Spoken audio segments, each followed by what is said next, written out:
Welcome to another edition of Chart Talk. I'm Tony Ogorek, and I am here with Portfolio Manager Jeff Viksjo. You know, Jeff, a lot of people tell me there's nothing wrong with taking profits.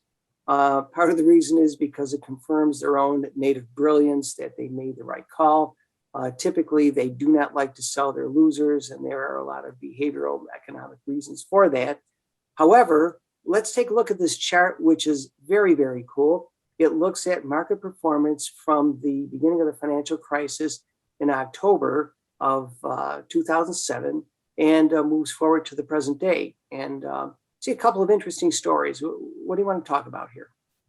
So a winning mantra for investors has always been to buy low and sell high. And here we are in 2021, and we're in very close to another all-time high. So the question is, should I be selling? Should I be taking some profits off the table? And this chart shows you over the last 10, 11 years since the great financial crisis, we've had 329 new all-time highs along the way.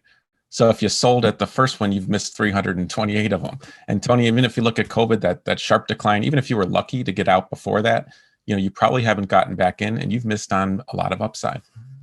Yeah, it's interesting, Jeff. You look at a lot of the apps that are out there, Robinhood, et cetera, et cetera, et cetera. And, and all the ads you see on TV, and they're just pushing trading, hyper trading. And what this chart shows us is really the value of patience in the investment game.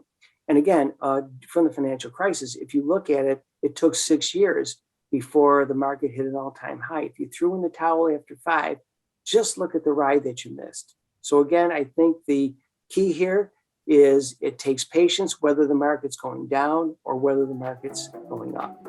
Thank you for joining us for this edition of Chart Talk.